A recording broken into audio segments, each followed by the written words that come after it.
Hello दोस्तों, चुनार किले के पहले पार्ट में हमने चंद्रकांता महल और सोनवा मंडप की सही जानकारी दी थी। अब ये चुनार किला का दूसरा पार्ट है जिसमें हम डरावने कुएं या रहस्यमयी सुरंग वाले कुएं की सही जानकारी देंगे। तो चलिए दोस्तों, अब हम कुएं की तरफ बढ़ते हैं।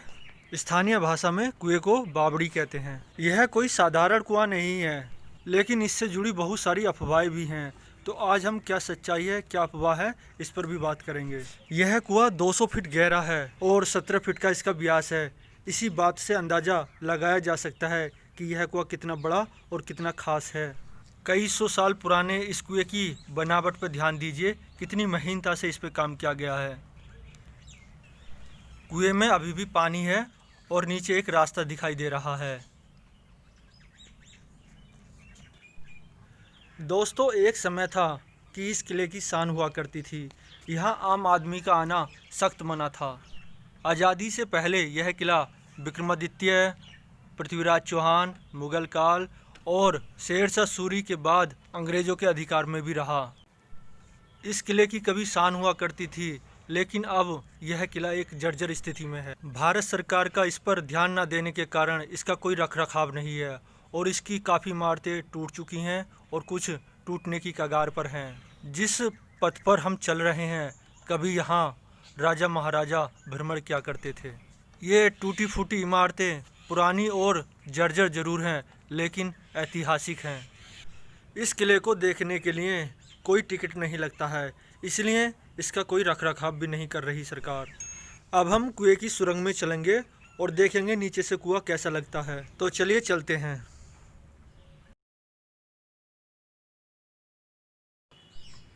यह रास्ता काफ़ी डरावना और ख़तरनाक है, इसलिए इस वीडियो को देखकर कोई भी नीचे जाने की गलती ना करें। स्थानीय लोगों का मानना है कि इस किले की नीचे की इमारत में बहुत सारे सांपों का निवास है, लेकिन इस किले में ऐसी कोई जानकारी नहीं लिखी गई है और ना ही कहीं इतिहास में मिलती है। तो किले की नीचे की इमारत में बहुत सारी मात्रा में सांपों का होना एक अफवाह है। लेकिन देखिए, यहाँ पर काफ़ी गंदगी और झाड़ियाँ हैं, तो हमें संभल कर नीचे जाना होगा। किले का रखरखाव ना होने के कारण यहाँ बहुत गंदगी है। कुछ लोग हमारे साथ नीचे आने के लिए तैयार हुए थे, लेकिन डर की वजह से ऊपर ही रुक गए। ये कोई मौत का कुआं नहीं है।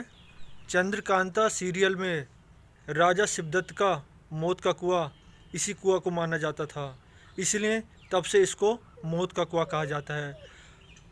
असल में यह वही खुफिया रास्ता है जिससे रानी सोनबा स्नान के लिए इस कुएं में आया करती थीं। इस कुएं से और भी खुफिया रास्ते हैं जो कि बंद कर दिए गए हैं। अगर इस किले की साफ़ सफाई रख रखाव अच्छे तरीके से किया जाए तो ये है एक अच्छा पर्यटक स्थल बन सकता है। यहाँ काफ़ी अंधेरा है और काफ़ी डरावनी जगह है। देखिए, कुछ रहस्यमयी दरवाजे यहाँ से दिखाई दे रहे हैं जो ऊपर से नहीं दिखाई देते थे, और इनके जाने का रास्ता कहीं से भी दिखाई नहीं देता है। नीचे से ऊपर की ओर इस प्रकार का नज़ारा दिखाई देता है।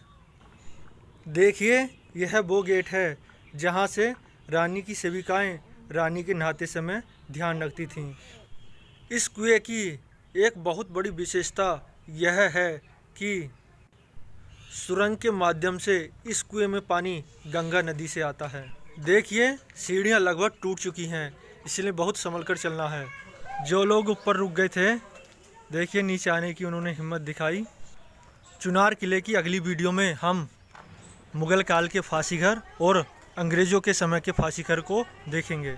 फांसी घर तक जाने का रास्ता इससे भी ज़्यादा खतरनाक है। यह किला ऐतिहासिक धरोहरों को समेटे हुए है और यहाँ पर राज करने वाले राजाओं के लिए यह किला काफ़ी खास रहा है, क्योंकि यह किला साधनों से परिपूर्ण था। दोस्तों, ऐसी ही वीडियो को देखने के लिए हमारे चैनल को सब्सक्राइब करें और बेल आइकन को प्रेस करें। फिर मिलेंगे चुनार किले की नेक्स्ट वीडियो में। तब तक के लिए धन्यवाद।